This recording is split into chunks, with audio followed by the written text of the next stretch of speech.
The job posting was simple: live-in house staff, competitive salary, discretion required. It didn't say anything about the guns. It didn't mention the guards stationed at a gate designed less for decoration and more for control. And it definitely didn't warn her about the man who lived inside. Maya Carter read the listing 17 times before she applied. Not because she was cautious, but because she was running out of options. 2 weeks earlier, the power in her apartment had been cut. That same night, she stood under the fluorescent lights of a late-night store, staring at her phone, rereading those same words while calculating how long $612 could keep her alive. The answer wasn't long, so she applied. The call came the next day. A calm voice, polite, efficient, no wasted words. 3 questions. Could she cook? Could she keep quiet? Could she start immediately? Maya said yes to all 3. Only one of those answers was true. She didn't ask who she would be working for. That part didn't seem important at the time. What mattered was the number attached to the offer. A number large enough to quiet doubt. Large enough to make risk feel distant, manageable. By the following morning, she was on a train heading north, dressed in the only blazer she owned, holding a folder of references that felt more like armor than proof. Outside the window, the city slowly gave way to distance. Buildings thinned, streets widened. The world became quieter, in a way that didn't feel peaceful, just removed. When she arrived, the car didn't stop at a house. It stopped at a gate 14 feet high, steel, unwelcoming. 2 men stood beside it, not security in the casual sense, not there for appearances. They didn't greet her. They assessed her. Her name was confirmed before she finished saying it. A voice spoke through a radio. A pause followed. Then the gate opened, not quickly, not casually, deliberately, like something allowing entry rather than offering it. The driveway stretched longer than expected, carrying her further from anything familiar with every passing second. By the time the estate came into full view, it didn't feel like she was arriving somewhere new. It felt like she had crossed into something that had already decided what she was. The house stood still, imposing, without needing to prove it. Windows tall and dark, stone cut with precision. Every detail controlled. Nothing about it invited comfort. And then the doors opened. A sound followed, a sharp human sound. Brief, cut, short. Maya stopped halfway up the steps. A man stumbled out, pushed forward, not walking on his own. His balance failed him. His expression carried something close to disbelief, like whatever had just happened inside had rewritten his understanding of how things worked. He didn't get far. A hand at the back of his collar stopped him. The person holding him stepped into the light, tall, composed. No urgency in his movements, the kind of stillness that doesn't come from calm, but from control. He released the man with a small motion, as if discarding something no longer useful. Then he looked up, and his eyes found her. There was no surprise in them, no curiosity, just recognition of a situation already understood. "Pick him up," he said. His voice didn't rise. It didn't need to. The men nearby moved immediately. No hesitation, no questions. The man on the ground was taken away. Car door opened, closed. The vehicle left without sound. And then it was quiet again, as if nothing had happened. The man at the doorway shifted his attention back to her. Not rushed, not careless, measured. Maya stood where she was, aware, suddenly and completely, that every decision she had made in the past 2 weeks had led to this exact moment. I'm Lucien Voss, he said. No explanation followed, no welcome, just the name, and something in the way he said it made it clear. This was a name people already knew, or learned quickly. Maya stepped forward, not because she felt safe, but because turning around no longer felt like an option. She crossed the threshold, and the doors closed behind her. Inside, the air carried a different kind of quiet, controlled, maintained, every surface in place, every detail intentional. A woman appeared from a side corridor, greeting her with a warmth that felt practiced and precise. Instructions followed, schedules, expectations. Everything was organized. Everything made sense, except for one detail. There were areas she was told not to enter, not clean, not ask about, not acknowledge. The explanation was simple and absolute. Maya nodded, as if that was enough, but something had already shifted, because she hadn't come here just for the job. That part was only the cover. 18 months earlier, her brother had been found in an alley. No witnesses, no answers. Case closed faster than it opened. But Maya had spent years working with numbers that didn't lie. Only people did. And the patterns around his death didn't disappear. They pointed somewhere. They pointed here, to this house, to this man, Lucien Voss. She had walked into his home, carrying a quiet purpose. Find the truth, confirm what she already believed, and walk away. That was the plan. Simple, focused, controlled. But plans rely on one thing above all else: accuracy. And as Maya moved through the halls of that estate, learning its routines, watching its people, observing the man at its center, something began to feel off. Lucien Voss did not behave like a man hiding guilt. He behaved like a man waiting, watching, calculating. And on the fourth day, when their paths crossed in a narrow corridor and his hand steadied hers before anything could fall, he looked at her in a way that made one thing unmistakably clear. He already knew she was there for more than a job. The question was, why had he let her stay? Because by then,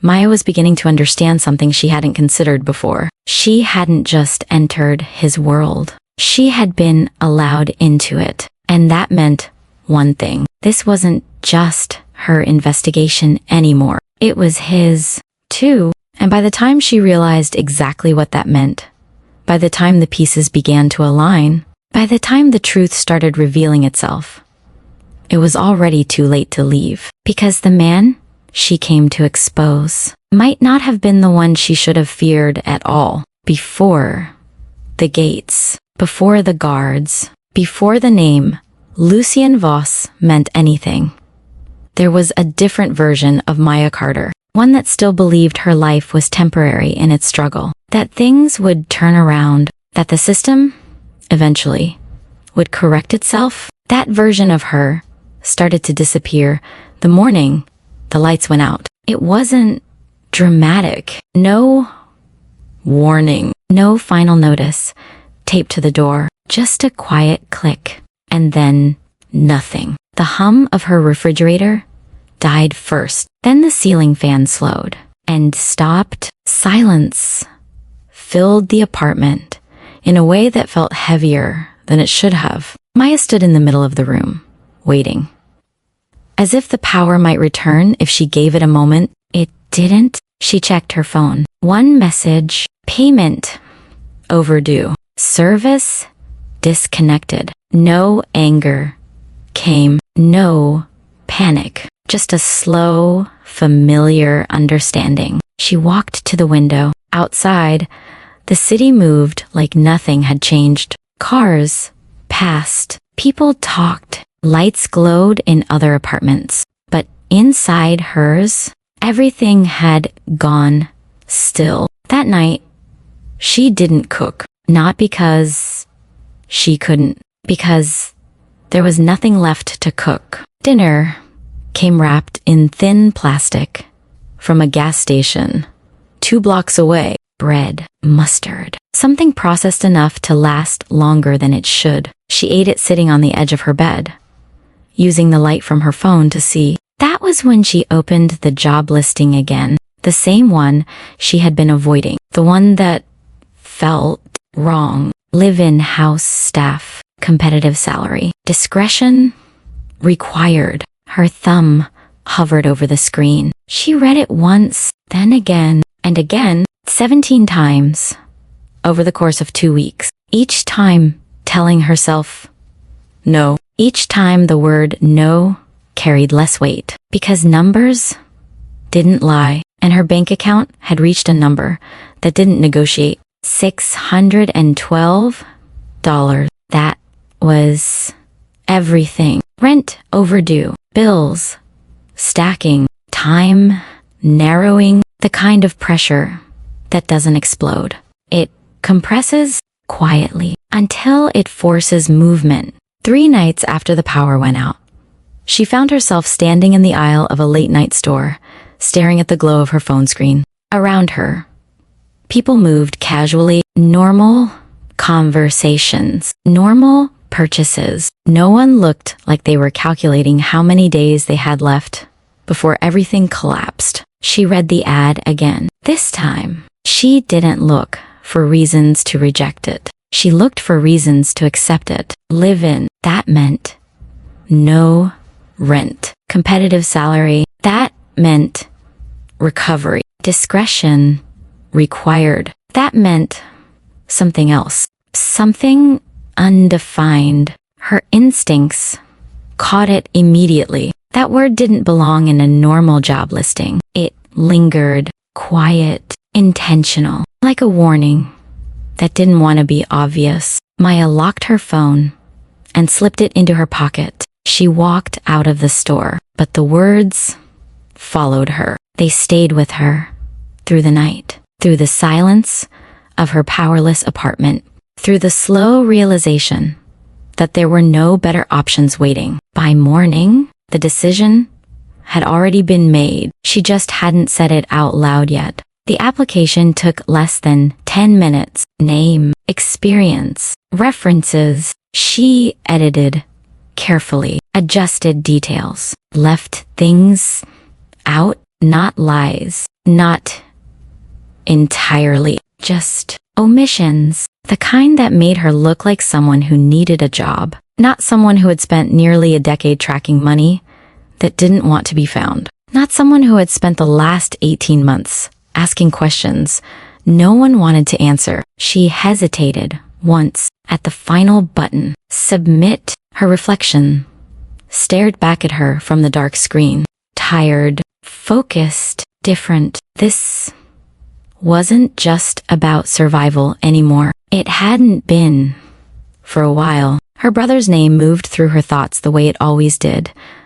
Quiet, constant, unresolved. No answers, no justice, no closure, just a file labeled closed, and a truth she didn't believe. Maya pressed the button. The email sent just like that. It should have felt like a step forward. It didn't. It felt like something had shifted, something she couldn't undo. The call came the next day. Unknown number. She answered. On the second ring, Miss Carter. The voice was warm, smooth, controlled, not rushed, not casual, professional in a way that suggested long practice. This is Elena Moretti, head of domestic operations. Maya sat up slightly. The tone of the conversation had already been set. No small talk, no unnecessary detail, just purpose. I have a few questions. Maya glanced at the window. Daylight had barely settled. Of course. A brief pause followed. Not hesitation. Assessment, then. Can you cook? Maya's eyes flicked to the empty kitchen. Yes. The answer came easily. too easily. Can you maintain discretion? That word again. Discretion? This time, it carried more weight, not in how it was said, but in how it lingered after. Maya didn't respond immediately, not because she didn't know the answer, because she understood the question. This wasn't about gossip or professionalism. This was about silence, about seeing things and deciding not to acknowledge them. Her grip on the phone tightened slightly. Yes, she said. And this time, it wasn't entirely about the job. There was a third question. Simple, direct. Can you start immediately? Maya looked around her apartment, the dark corners, the lifeless outlets, the quiet that had settled in like it belonged there. There was nothing here holding her in place anymore. Yes. The word landed with finality. No negotiation, no delay. Good, Elena said softly. We'll send the details. The line went dead, just like that. No goodbye, no reassurance, only confirmation. Maya lowered the phone, slowly for a moment. She didn't move, didn't think, just listened to the silence. But this time, it felt different, heavier, like the quiet wasn't empty anymore, like something had already begun. Somewhere she couldn't see. She stood, walked to the sink, turned the faucet. Nothing came out, a small detail, but it settled something in her mind. There was nothing left here for her, nothing except questions, and she was done waiting for answers to come to her. If the truth was hidden, she would go to it, even if it meant walking into something she didn't understand, even if it meant stepping into a place that required silence, because she already had a secret of her own, one she hadn't spoken out loud to anyone, not the police, not the investigator, not even herself, in clear terms, but it was there, driving every decision, guiding every risk. She wasn't just looking for a job. She was looking for someone, and deep down, she already believed. She knew where that search would end. Maya picked up her phone again, opened the email that had just arrived, an address, a time, instructions, no name. She stared at it for a long moment, then locked the screen. She didn't ask questions, didn't search the address, didn't hesitate, because hesitation belonged to the version of her that still had options. That version was gone, and as she began packing the few things she had left, folding them carefully into a single bag, thought passed through her mind with quiet clarity. She didn't ask who she would be working for, and that was her first mistake. The address led her away from everything familiar. The city thinned behind her, noise fading, buildings stretching farther apart, people becoming less frequent. The road narrowed, as if guiding her somewhere specific, somewhere intentional. By the time the car slowed, Maya had already noticed something. There were fewer signs of life. No pedestrians, no nearby houses, no casual movement, just space. And at the end of that space, the gate. It wasn't decorative. It wasn't welcoming. It stood tall, black steel rising far above eye level, solid enough to block out anything on the other side. No openings, no visibility, no hint of what it was protecting or hiding. The car stopped for a moment. Nothing happened. Then one of the guards stepped forward. He didn't rush, didn't speak immediately. He simply approached the window and looked at her. Not the way someone checks an appointment, the way someone confirms a decision. Name. It wasn't a question. Maya Carter, she replied. A pause followed. The guard didn't nod, didn't react, He turned slightly, speaking into a radio clipped near his collar. His voice was low, too low for her to make out the words. Then silence again, long enough to feel deliberate. The second guard hadn't moved. He stood farther back, watching not just her, but everything around her. The road, the trees, the empty stretch behind the car, as if expecting something to appear, or someone. A faint sound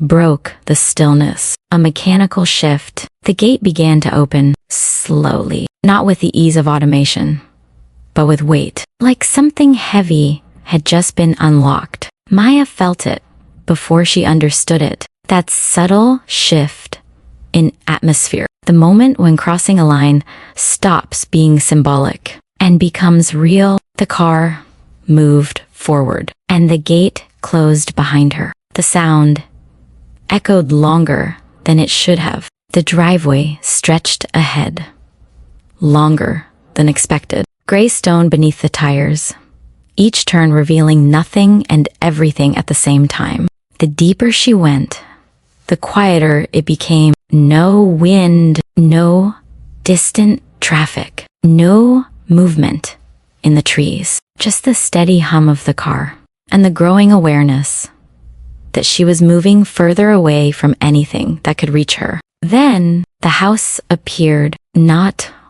all at once. At first, just a shape beyond the trees, then edges, structure, scale, until finally it stood in full view, large enough to dominate the land around it. Stone exterior, precise and cold, windows tall and reflective, giving nothing back. The kind of place designed not just for living, but for control. The car slowed as it approached the circular drive, and that was when Maya noticed the vehicles. Black, polished, parked with intention, not for display, for readiness. 2 more men stood at the entrance. Same posture, same stillness. Nothing about them suggested comfort. Everything about them suggested purpose. The car came to a stop. For a second, Maya didn't move. Her hand rested on the door handle. Something in her instincts, something quiet but persistent, told her to pause, to think, to reconsider. But that moment passed, because turning back would mean going back to nothing, and forward at least offered answers. She stepped out, the air different, cooler, stiller, like the space itself was holding its breath. She walked toward the entrance, each step measured against the silence around her. Halfway up the steps, it happened. A sound broke through the stillness, sharp, human, a scream, not loud enough to echo, but clear enough to understand. And then it stopped abruptly, as if cut off. Maya froze. Her body reacted before her mind could. Every instinct sharpened at once. The doors in front of her moved, opening from the inside, slowly at first, then wider. A man stumbled into view, not walking, thrown. His body hit the edge of the doorway before collapsing forward onto the steps. His suit was expensive, his shoes polished, but his face had changed. Color drained, eyes wide, breathing uneven. The look of someone who had just realized something too late. He tried to stand, didn't make it far. A hand caught the back of his collar, firm, unhurried, and then the man holding him stepped forward into the light. Everything about him was controlled. Height, posture, movement. No wasted energy, no visible emotion. He didn't look at Maya immediately. His attention stayed on the man at his feet. A brief moment passed. Then he released him, not violently, not dramatically, just enough to let gravity finish the job. Pick him up. His voice was low, even unchanged by the situation. The guards moved instantly. No hesitation, no exchange. The man on the ground was lifted and taken away.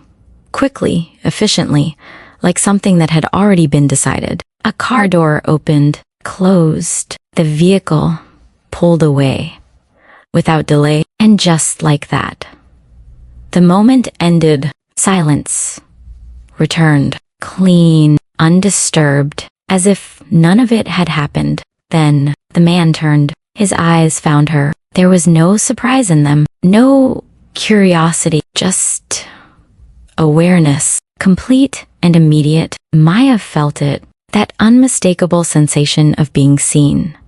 Not on the surface, but entirely. Her posture, her hesitation, her reason for being there, all of it, measured in a single glance. He stepped forward, once, stopping just inside the doorway, framed by the structure behind him, like the house itself had been built to hold him. I'm Lucien Voss. The name landed without explanation, without context, but it carried weight, the kind that didn't need to be announced. For a moment, nothing moved. Not the guards, not the air, not even Maya, because in that moment, something settled into place, a realization, clear, immediate, irreversible. She hadn't just accepted a job. She had crossed into something controlled by a man who didn't need to prove power, because everything around him already did it for him. Maya stepped forward, not because she felt safe, but because she understood something now. Turning back wasn't part of this anymore. The doors remained open, waiting, and as she walked past him, close enough to feel the stillness he carried, one thought moved through her mind. With quiet certainty, she had just walked into something she couldn't walk out of. Inside, the house didn't echo. It absorbed sound. Footsteps softened against polished floors. Doors closed. Without noise, even the air felt controlled. As if nothing inside these walls was allowed to move without permission. Maya followed the woman who had introduced herself as Elena Moretti. Small frame, silver hair, calm presence. She moved through the corridors with quiet authority, the kind that didn't need to be announced. Every turn she took felt rehearsed, every step placed with intention. Your responsibilities will be outlined clearly, Elena said as they walked. Routine is important here. Teen, the word sounded simple, but in this house, it felt like something else. Like structure wasn't just preference. It was protection. They passed several doors, all closed, no voices behind them, no movement, just stillness. At the end of the hallway, Elena stopped and turned to face her. This will be your primary area, she said, gesturing toward a sitting room that looked untouched. Perfect. Preserved. Your duties are straightforward. Clean. Maintain order. Follow instruction. Maya nodded. Everything about this was normal. Too normal. Some areas of the house are not accessible, Elena continued. Her tone didn't change, but something in the delivery did. You will not enter them. You will not ask about them. A pause. Brief. Intentional. Is that understood? Yes, Maya replied, and she meant it, at least for now. Elena studied her for a second longer than necessary, then smiled. A small, precise expression. Good. The interview itself lasted less than an hour. They sat across from each other at a long table that felt more formal than required. Elena asked questions, measured, specific. Previous experience? Maya answered carefully. 2 years assisting in home care. True, just not the whole truth. Cooking ability? Maya hesitated. Just long enough to be believable. Yes. Basic meals. Another partial truth. She could cook, just not well, not professionally, not the kind of meals expected in a place like this. But she knew how to learn. And right now, survival mattered more than precision. Elena nodded, as if the answer had already been anticipated. Discretion? The word again. This time, it didn't feel like a question. It felt like a condition. Maya held her gaze. Yes, the answer came steady, because this part was real. She had been living with silence for over a year. She understood what it meant to carry something and not let it show. Elena leaned back slightly. The room remained quiet. No ticking clock, no distant noise, just the faint sense that something unseen was listening. Good, Elena said softly. And just like that, the job was hers. No references checked, no delay, no second interview. It should have felt like luck. It didn't. It felt like a door opening. Before anyone had confirmed what was standing on the other side, Maya stood as the meeting ended. Elena guided her toward the staircase, explaining her room, her schedule, her start time. Everything structured, everything clear, but Maya's attention had already shifted inward, because the interview was only half the story. The rest of it, the real reason she was here, never left her mind. Not for a second. 18 months earlier, her brother had been found in an alley. No warning, no explanation, just a call, a location, and a body. The police moved quickly, too quickly. Gang-related, they said. Wrong place, wrong time. The case was closed in 48 hours. Filed, forgotten. But Maya didn't forget. She couldn't, because she had spent years working with numbers that told stories people tried to hide. Patterns, transactions, movements that didn't make sense on the surface, but revealed everything when you looked closer. And when she looked at her brother's death, nothing about it aligned. No known ties, no clear motive, no reason he should have been there. Except there was one, a pattern she wasn't supposed to see. A financial trail buried beneath layers of accounts and transfers. One name kept appearing, quietly, repeatedly, connected to places, to people, to movements that overlapped with the last known location of her brother. A name that didn't belong in coincidence. Lucien Voss. She hadn't believed it at first. She didn't want to, because names like that didn't sit at the surface. They stayed hidden behind layers of protection, influence, control. But the deeper she looked, the clearer it became. Someone powerful had ordered it, and everything pointed here, to this house, to this man. Maya reached the top of the stairs as Elena finished speaking. You'll begin tomorrow morning. Maya nodded, though she barely heard the rest, because standing there, inside the walls of the place she had spent months tracing from a distance, she understood something with complete clarity. This wasn't chance. This wasn't luck. This was proximity. She was closer than she had ever been. Closer to answers, closer to the truth, closer to the man she believed had taken everything from her. Her expression didn't change. Her voice stayed steady. Thank you, she said. Elena gave a small nod and walked away. Maya stood there for a moment longer, alone now, surrounded by silence that felt heavier than before. Then she turned, stepped into the room that had been given to her, closed the door behind her, and let the mask drop.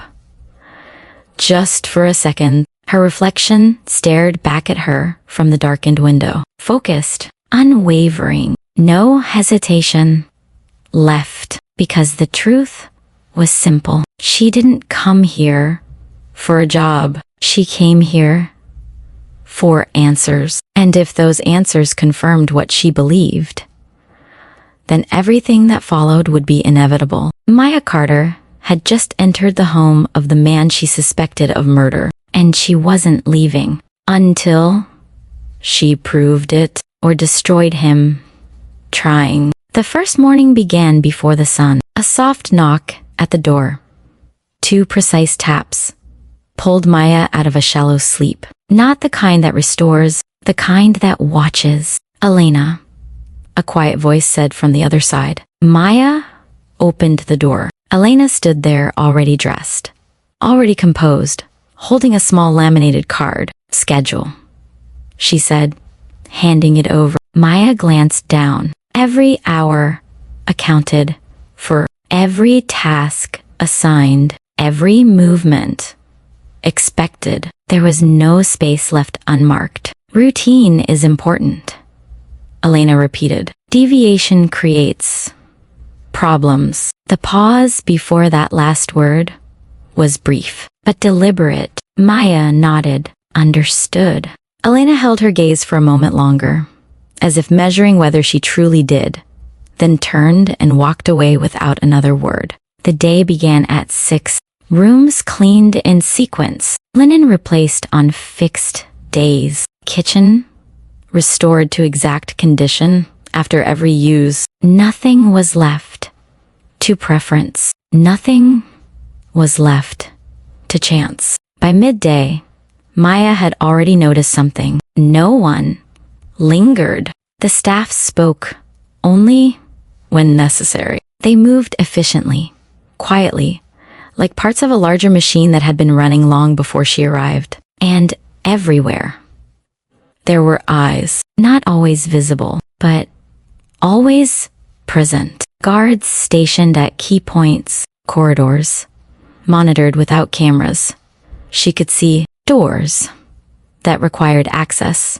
She didn't have. Security wasn't added to the house. It was built into it. Every hallway, every staircase, every corner, watching, waiting, recording. By the 3rd hour, Maya understood the truth. This wasn't a house. It was a system, controlled, watched, protected, like something inside it needed to be hidden. The off-limits wing was mentioned once, only once. Elena pointed to a corridor on the far side of the 2nd floor. "Private offices," she said. "You will not enter." Simple. Final. No explanation offered. Maya followed the direction of her hand. The hallway looked no different from the others. Same walls, same doors, same silence. But something about it felt sealed, not physically.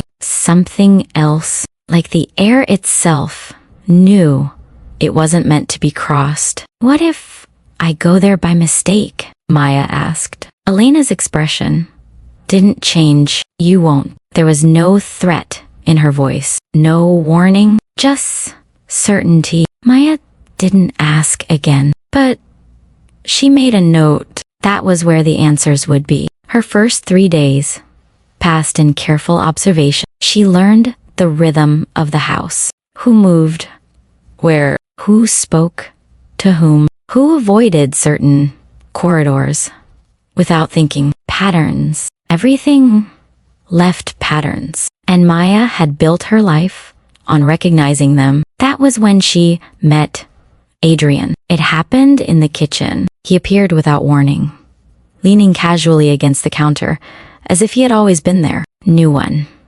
he said with a half smile. His tone was light, too light for a place like this. Maya turned slightly, keeping her movements calm. "Just started," he nodded, studying her. There was something familiar about him, not in face, but in presence. Same dark features, same controlled posture, but where Lucien was stillness, Adrian was movement, energy held just beneath the surface. "I'm Adrian," he said. "Try not to break anything your first week." The comment should have sounded careless, but there was intention behind it. Maya noticed. I'll do my best. He smiled. Real, this time. Good. Makes things easier for everyone. A pause followed. Not uncomfortable. Measured. You cook? He asked. Yes, Maya replied. Adrian raised an eyebrow. Then you're already doing better than the last one. He pushed himself off the counter, started to leave, then stopped, turned back. If anyone tells you to stay away from something, he tilted his head slightly. They're probably right. And then he was gone, just like that. Light, easy, but the words stayed because they didn't sound like advice. They sounded like experience. Later that afternoon, Maya met Victor Kane. He didn't introduce himself. He didn't need to. She saw him before he spoke, standing at the far end of a hallway, still watching, not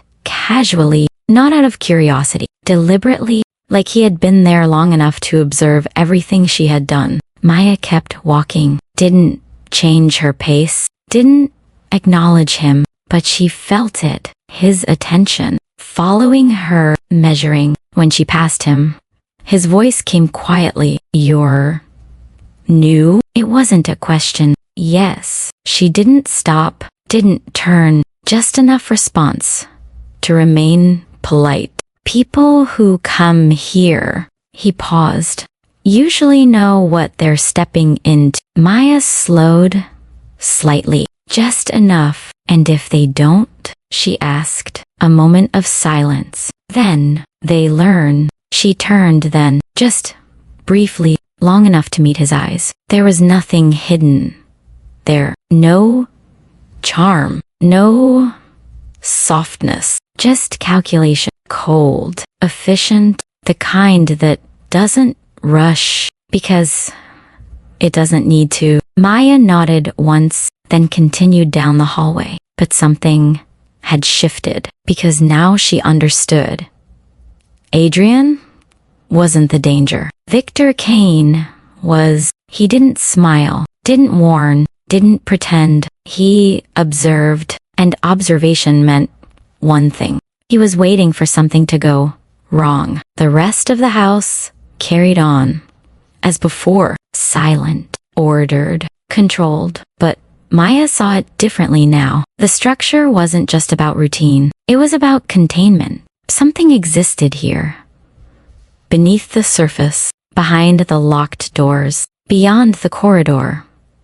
No one entered. Something important enough to guard. Something dangerous enough to hide. And every rule, every watchful eye, every carefully placed silence pointed to it. Maya stood at the base of the staircase that evening, the house dim around her, shadows stretching along the walls as the light faded. Her grip tightened slightly around the cloth in her hand because she wasn't here to follow rules. She was here to break them carefully, quietly, precisely. Her gaze lifted toward the corridor Elena had warned her about, still unmoving, waiting, and in that moment, the decision settled completely. Whatever was hidden in that wing, whatever the system was built to protect, she was going to find it, no matter what it cost. And for the first time since she arrived,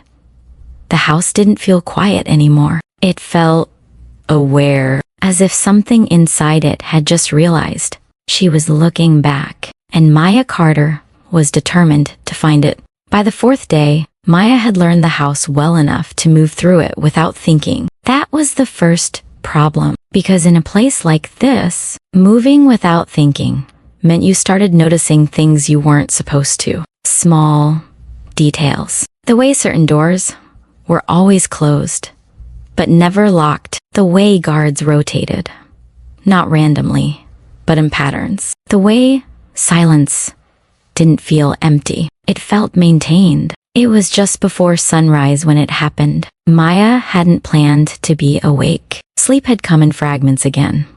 Light, restless, interrupted by thoughts she couldn't quiet. By 5:45, she had given up on it entirely. The house was different at that hour, quieter.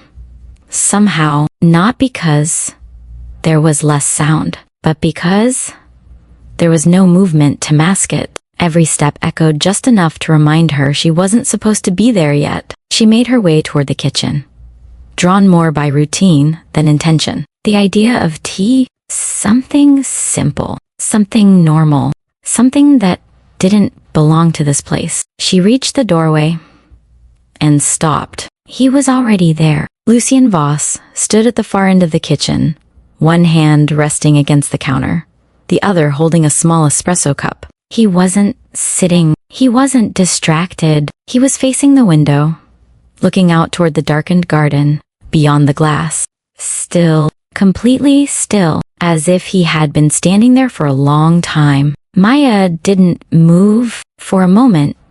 She considered turning back, quietly, carefully, but something in her hesitation must have shifted the air, because he spoke. Without turning, "You're up early." His voice carried easily through the room, low, controlled, unsurprised. Maya stepped forward, slowly. "I could say the same." He turned, then, not abruptly, not sharply, just enough, and his eyes found hers the same way they had at the doorway on her first day. Direct, unfiltered, as if everything else in the room had already been accounted for and dismissed. Maya felt it again. That awareness, that quiet sense of being read. She moved toward the counter, keeping her movements steady, measured. "I didn't think anyone else would be here." Lucien watched her as she reached for a mug. "Most people aren't." The words weren't dismissive, just factual. Maya nodded slightly, focusing on the kettle, on the routine of filling it, placing it down. Normal actions, grounding actions, but even then, she could feel it. His attention, still there, still fixed. "You don't sleep much," he said. Not a question. Maya didn't look at him. Sometimes a pause, then, "Bad dreams?" The question slipped out before she could stop it. Silence followed. Not uncomfortable, but deeper. Lucien set his cup down. The soft sound echoed more than it should have. "You could call them that." Maya glanced up, just briefly, but it was enough, because something had shifted in his expression. Not weakness, not vulnerability, something quieter, something remembered. She turned back to the kettle. "Everyone has something," she said. Lucien moved then, slowly, deliberately. He stepped closer, not invading space, not forcing proximity, but close enough that she became aware of it. The subtle change in distance, the shift in air. He reached past her, not touching, but near enough that she felt the warmth of him at her shoulder. He opened a cabinet, pulled down a small box, set it beside her mug. "English breakfast," he said. Maya looked at it, then at him. "Thank you." He didn't respond immediately. Instead, he leaned back against the counter, arms loosely at his sides, watching, always watching. "You move like someone who's hiding something," he said. The words landed softly, but they carried weight. Maya's hand paused for half a second, barely noticeable, but in this room, it felt loud. She turned to face him fully now. Maybe the first M. Lucien's gaze didn't shift, didn't waver. "So am I." The answer, without hesitation, without defense, and that was what unsettled her. Not the accusation, the agreement. Because men like him didn't admit things like that. Not openly, not without purpose. Maya studied him carefully. Every detail, every stillness, every controlled breath. "You don't seem like someone who needs to hide anything," she said. Lucien's expression didn't change, but something in his eyes did. A flicker, gone as quickly as it appeared. "Everyone needs to hide something," he replied. The kettle began to hum, a soft sound building, filling the silence between them. Maya turned back to it, pouring the water carefully into her mug. Her hands remained steady, but her thoughts, they weren't, because something didn't align. She had come here with certainty, with a clear target, a defined purpose. Lucien Voss was supposed to be simple, dangerous, powerful, responsible, a man who gave orders and never looked back. But this quiet conversation in a still kitchen before sunrise, this didn't match that image. Not completely. And that was the problem, because doubt, even a small amount, was enough to weaken everything she had built her plan on. "You're adjusting quickly," Lucien said. Maya glanced at him again. "I learned fast." I can see that. The way he said it made it unclear whether it was a compliment or a warning. He straightened slightly, set his empty cup aside. "I hope you find what you're looking for here, Miss Carter." The words were simple, but something beneath them wasn't. Maya held his gaze. "And what do you think I'm looking for?" A pause. "Then, the truth," he said. No hesitation, no uncertainty, just the answer. Maya felt something tighten in her chest, because, for the first time, it sounded like he wasn't guessing, like he already knew. Lucien pushed off the counter, moved toward the doorway. He stopped just short of passing her, close enough that she could feel the presence of him again. Steady, unrushed. "I always do," Maya said quietly. Lucien nodded once, as if that confirmed something. Then, he walked past her, gone as quietly as he had been there. The kitchen returned to stillness, but it wasn't the same. Maya stood there for a moment longer, her hands resting lightly against the counter, her tea untouched, cooling, because something had changed, subtly, but completely. The certainty she had walked in with, the belief that she knew exactly who he was, had begun to shift, not disappear, not yet, but weaken, piece by piece. The more she watched him, the more she listened, the more she saw beyond what she expected, the less certain she became that Lucien Voss was the villain she came to destroy. The night was silent, but only on the surface. Beyond the walls of the estate, the city throbbed with unseen threats. Lucien's network was vast, his reach nearly limitless, but enemies always existed, waiting for mistakes, waiting for weakness. Maya stood beside him, no longer the desperate outsider who had walked through those gates weeks ago. She had seen the truth. She had uncovered the lies, and she had survived the chaos that tried to consume them both. But survival was just the beginning. The real war was looming. Victor Rizzo, the true architect of her brother's death, had not been caught. He was still out there, calculating, watching, and now he knew that Maya and Lucien were united. Narrator punchline. She had taken the job to find a killer. She had found the truth instead. And the truth was far more dangerous, because now she wasn't just part of the story. She was standing beside the man everyone feared, and together they were about to ignite a war that would shake everything around them. Cliffhanger. And this time, she wasn't running. She was fighting. The city didn't know it yet, but everything was about to change.